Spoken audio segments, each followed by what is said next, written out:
Hello, this is Greg Smalley with 366 Weird Movie or Pod 366, a Weird Movies podcast.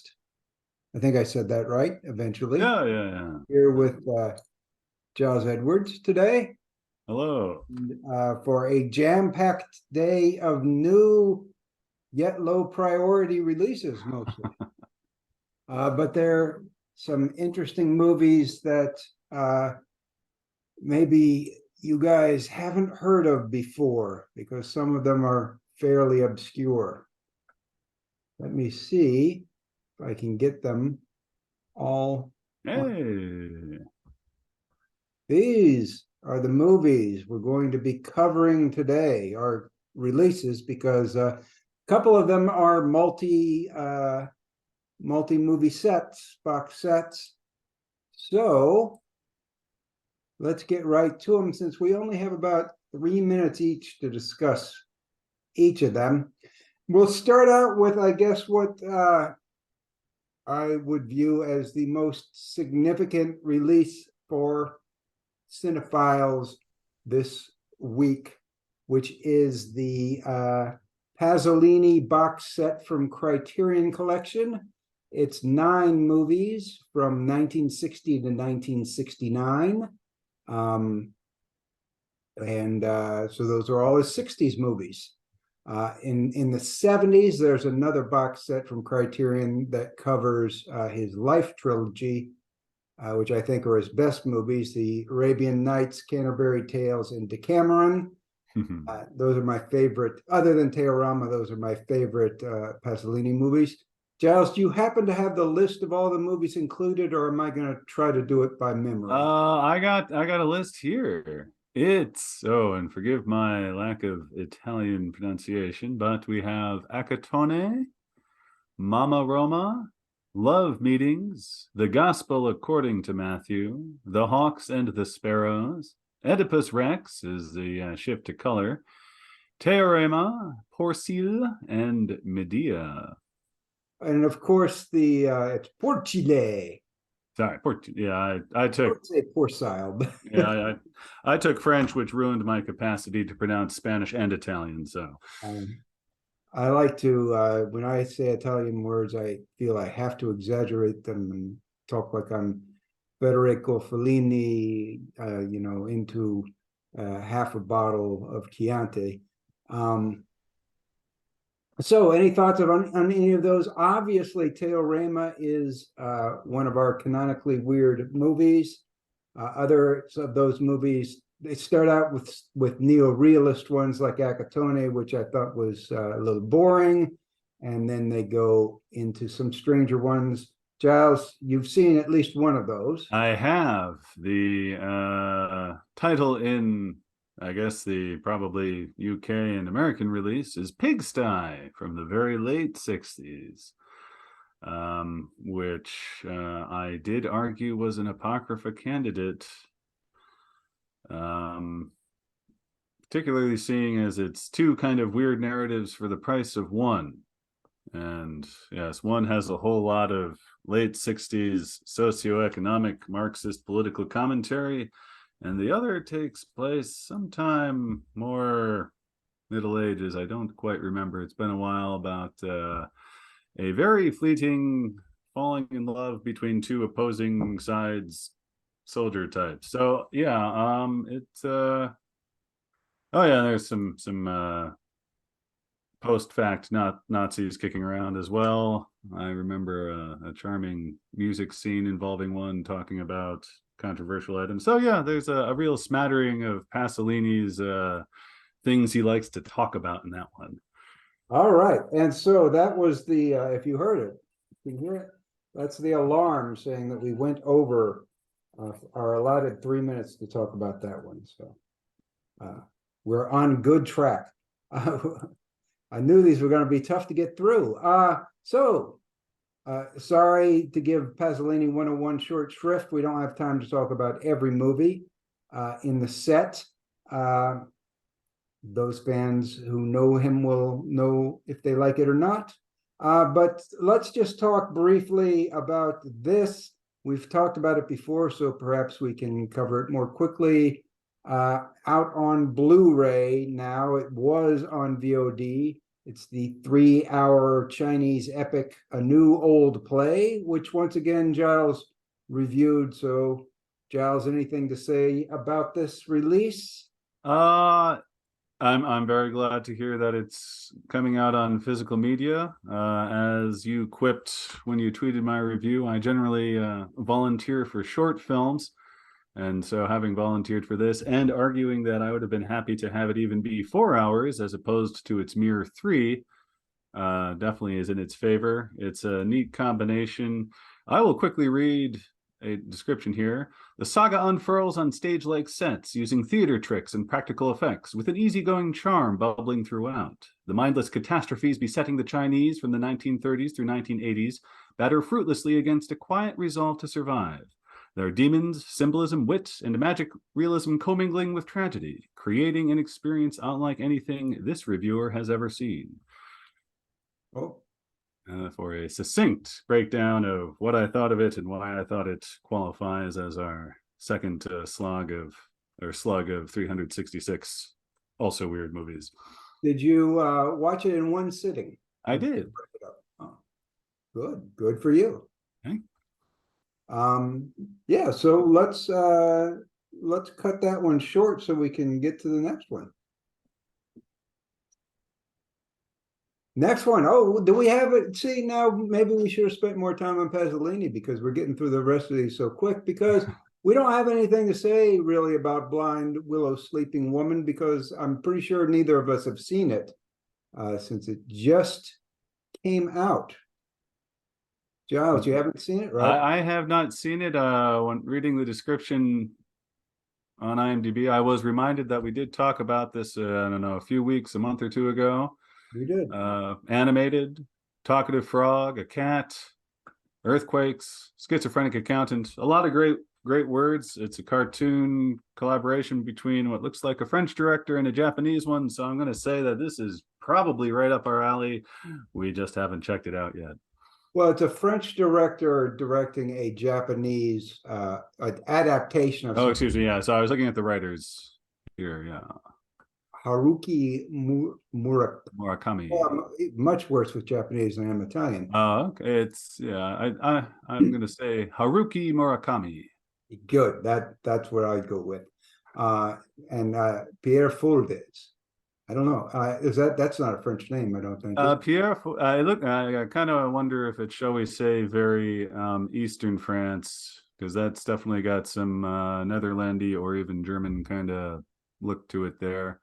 Yeah, it's got an umlaut, doesn't it? It does have well, there's the umlauts are not impossible in French. It's just they virtually never happen. Yeah. As to the fact that it shows up without another vowel, it's normally in French, it's vowel, and the second vowel will have the umlaut to indicate that you pronounce it separately, like Noel in French has an umlaut over the E. As for this makes, I think it's an U kind of noise, which makes me wonder where exactly this guy is from, because his family is not originally from France, if that name is accurate. All right. And so for our next title on French grammar, the French Grammar Podcast, Please Baby Please from Andrea Kramer, a movie I saw, I liked, and nobody else seems to have seen it. I've never met another person who's seen it. And yet I would highly recommend it to anyone who likes weird movies. I did not recommend it for inclusion on the list, although it was certainly came close. I think I just thought we had too many candidates from that year. I did recommend her next follow-up movie, Andrea Kramer's follow-up movie, for inclusion on the list, and that one is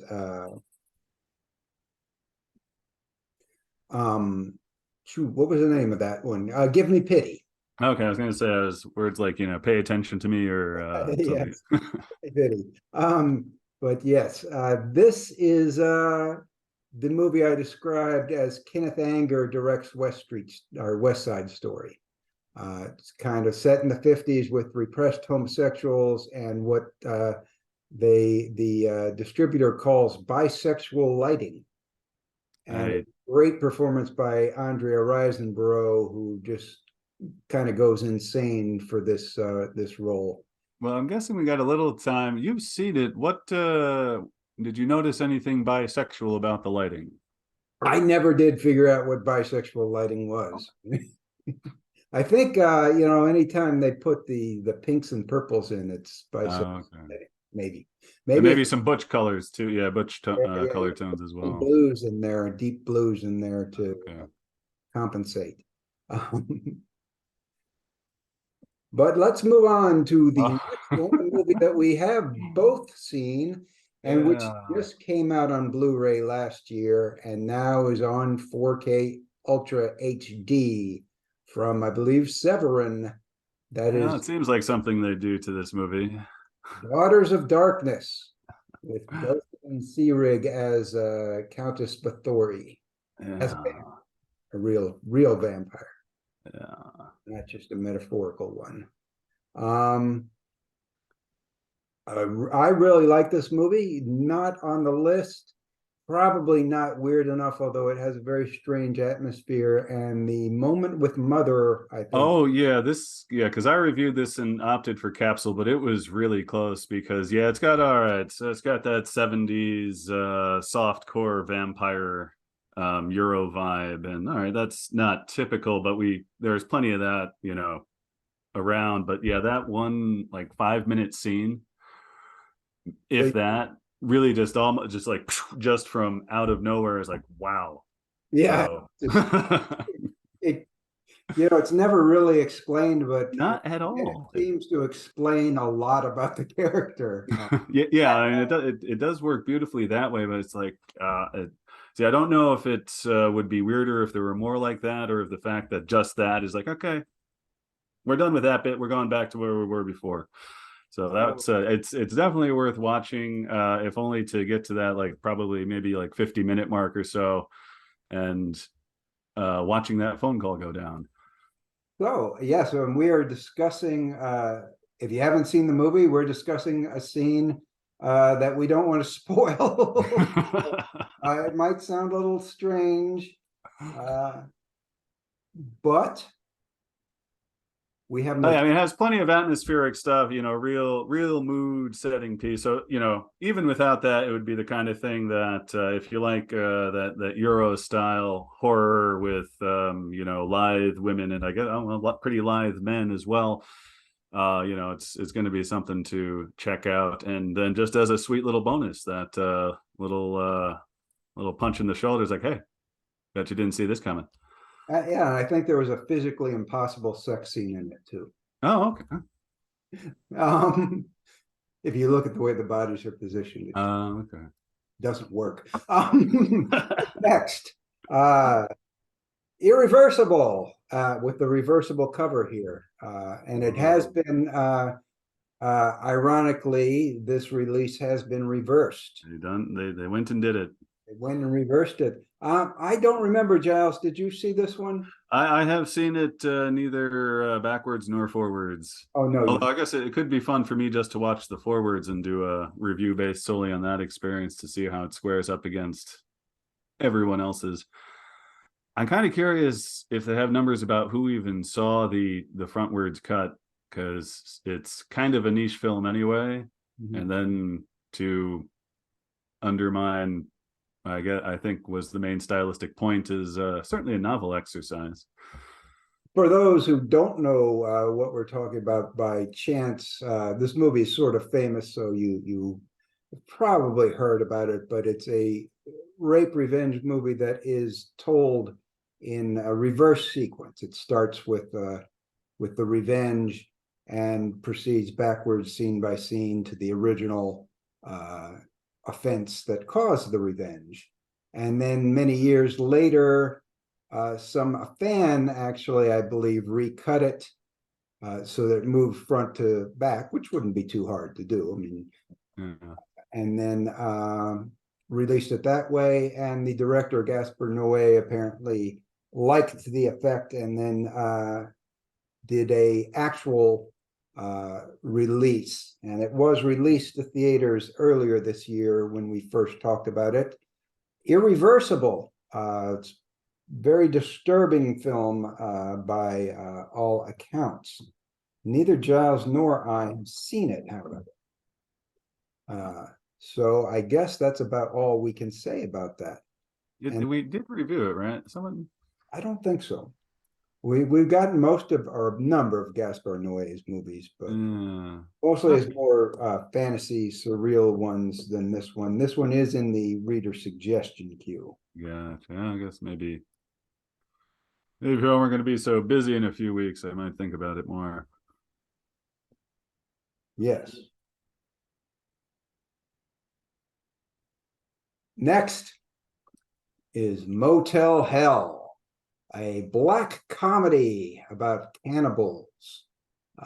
And it has some very memorable scenes. It was sort of a favorite. Came out in 1980, just in time for the VHS boom. So it was a favorite video rental for a lot of kids in the 80s who were interested in horror, and also had a pretty good run on HBO and Cinemax, those cable channels at the time in the 90s that were always looking for programming and cheap programming, and Motel Hell fit the bill. The scene, the ending line is kind of famous. Long way to go for a punchline that's that corny, but they do it.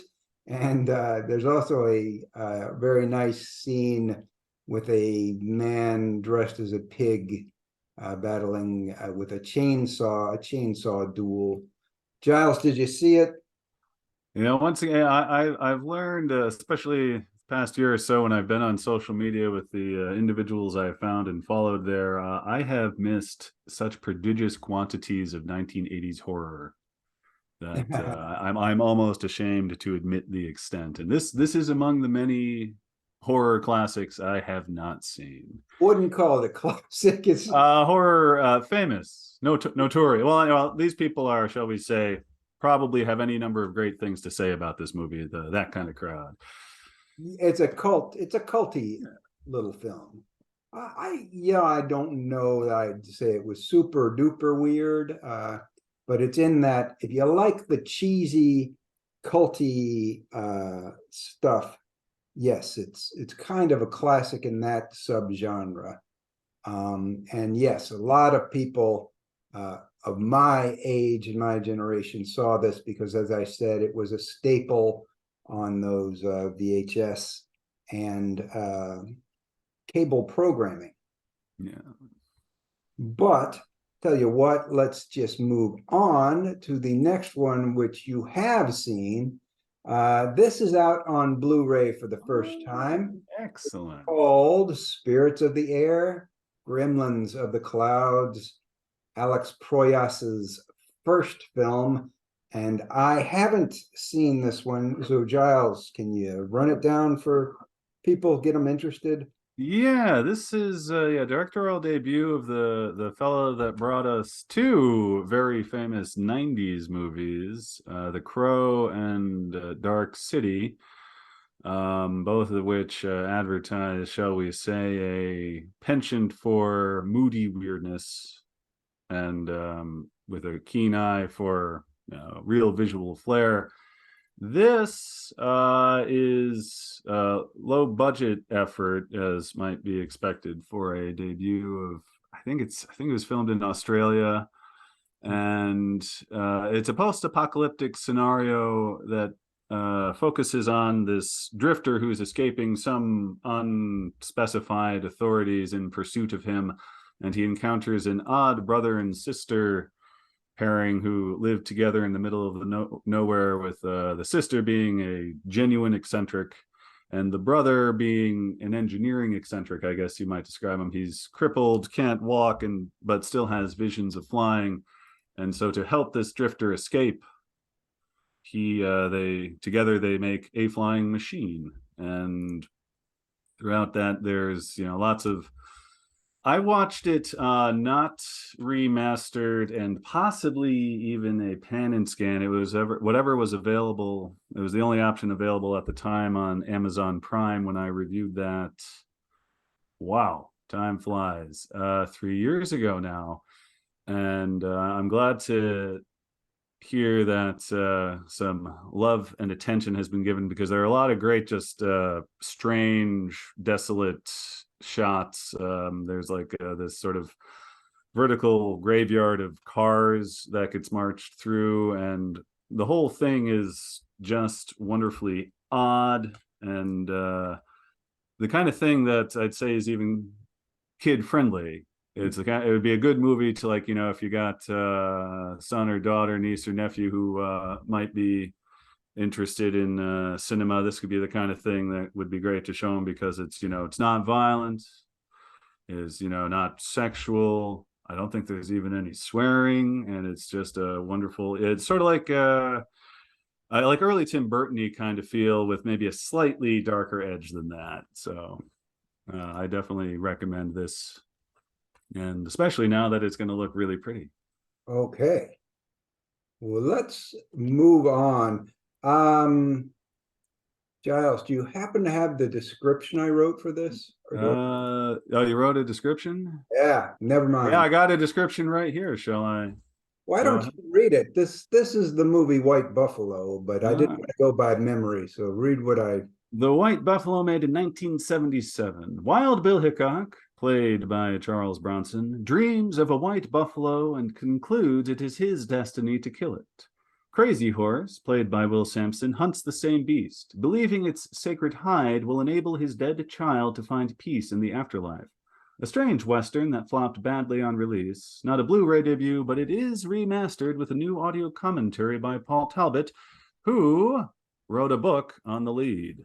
Yeah, maybe the book on most. Yeah, I don't know how many Charles Bronson books there are, but there probably are a lot. That's true. Sure, he wrote one of them, at least. Yes, this is a movie that keeps popping up. It keeps being re-released on DVD and now twice on Blu-ray. So clearly there is a fan base for it, and I've only read the secondhand accounts of it, and it does sound quite strange. Looks like it sort of might have a Moby Dick kind of character to it, with the obsessed guy chasing the great white beast.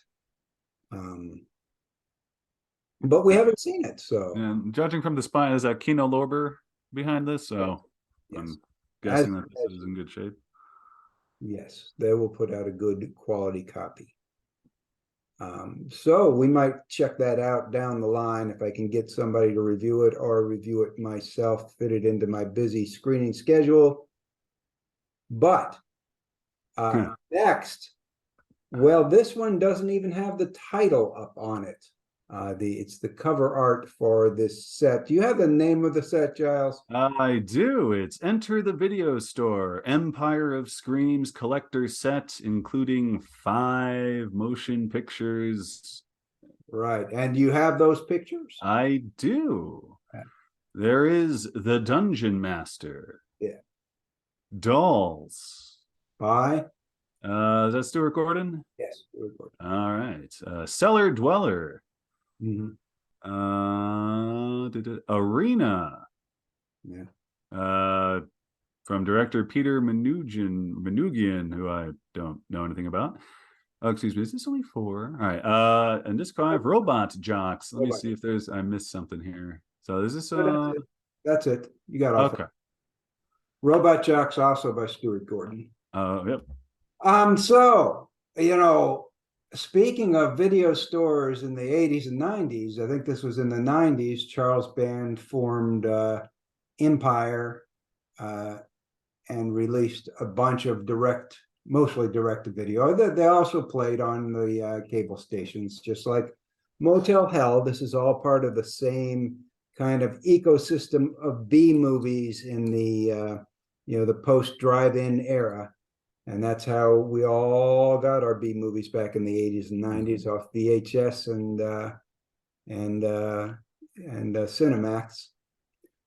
So of these, I've seen several, didn't like any but Dungeonmaster, aka Rage War, which is a fairly insane attempt to recreate or to hop on the D&D craze of the time, which still continues to this day.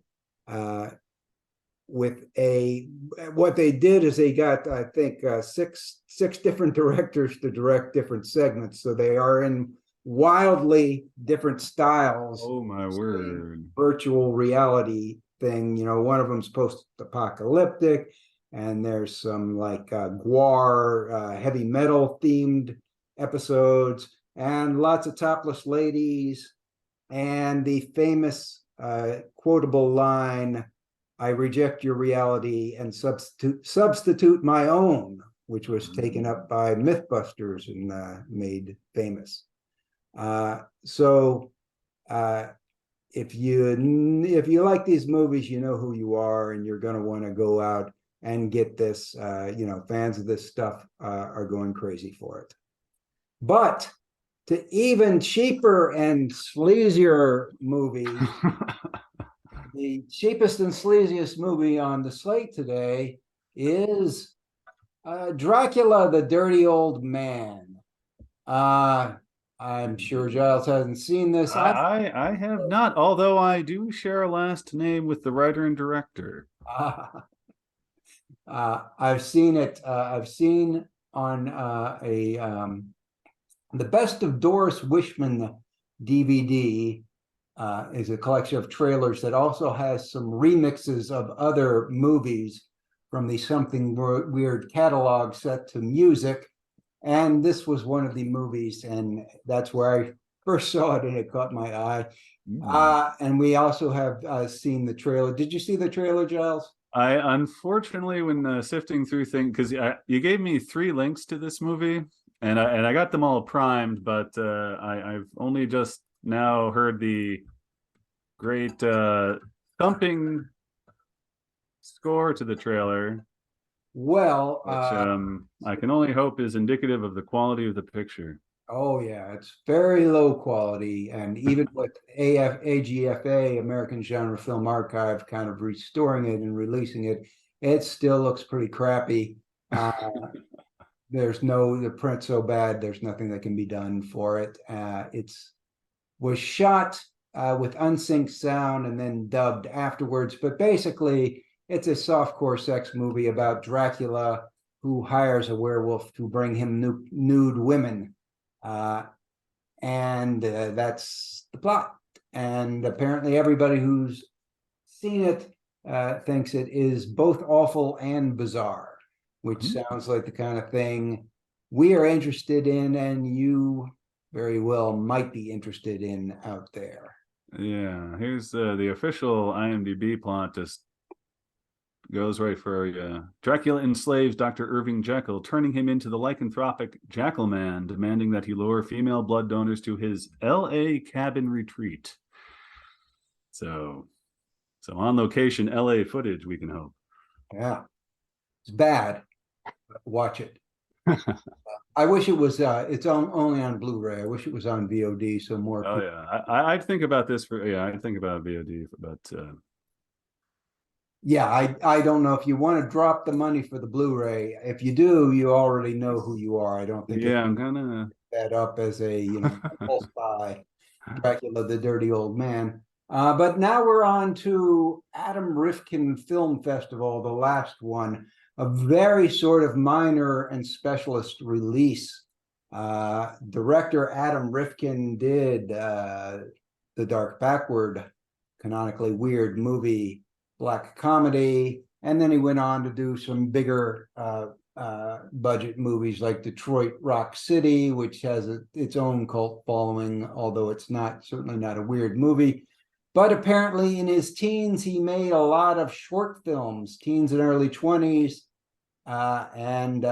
Somebody, the catalog, decided to gather them all together and release them in a limited edition set that you can only buy at Vinegar Syndrome, will not be available at regular retailers. I believe there are 20 short films. You can see the trailer, which will be embedded on our site, and it contains some animation and so forth. For fans of the director, I guess, I'm not sure who else would be interested, but it seemed like a notable thing to me. Yeah, I watched that trailer, and certainly seems he's high energy. So I imagine. It's amazing how young he looks in that too, because in some of the movies, the earlier ones, he's obviously a pimple-faced kid making movies in his backyard, and now he gets to release them on Blu-ray. Yeah.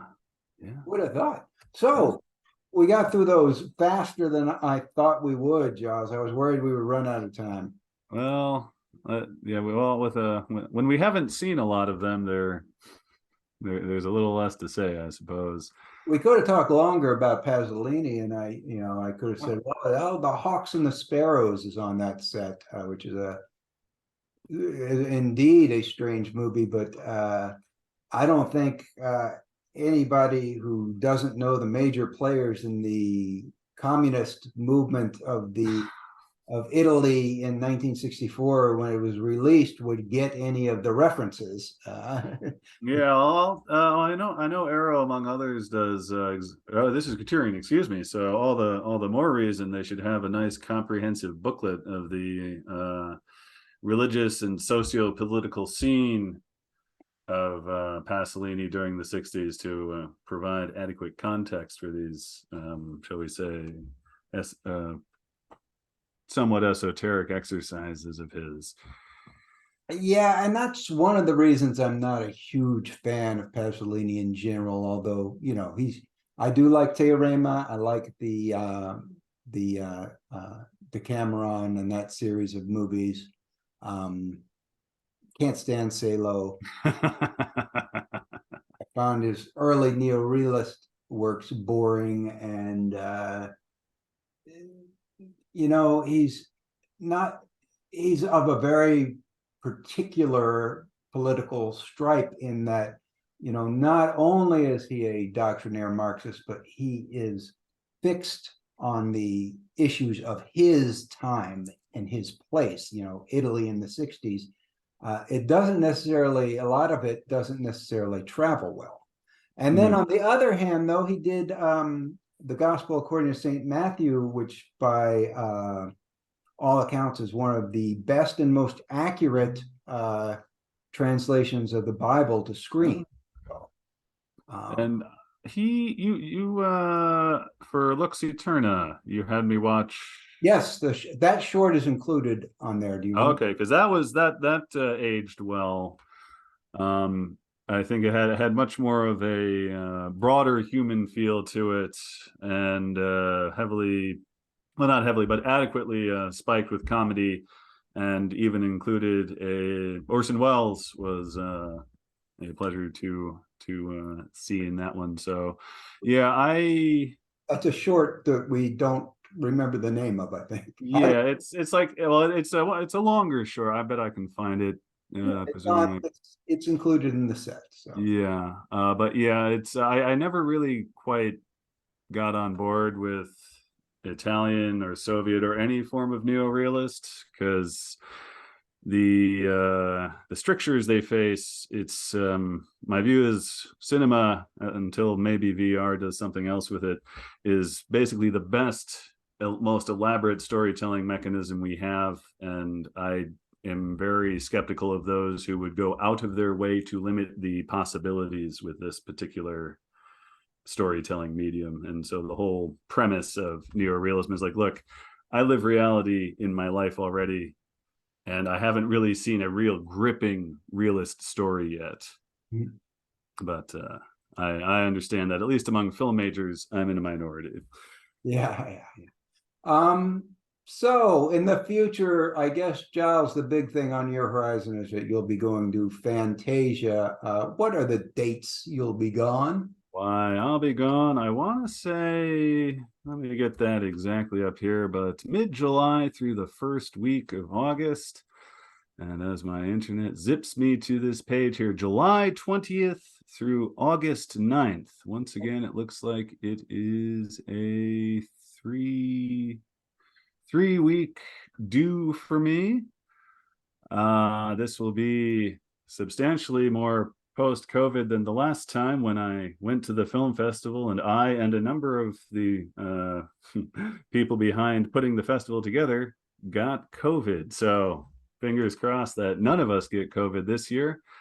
And so I've been slowly getting email notifications from the Fantasia team, as well as, oh yes, and I figured out when I got my accreditation by the first email from someone who's promoting a film there came out of the blue, and I figured, okay, I got approval now because my name has been released to even more publicists and filmmakers. So that will be eating up my midsummer once again. All right, so you'll be on the pod next 2 weeks, this July 6th and 13th, and then off for...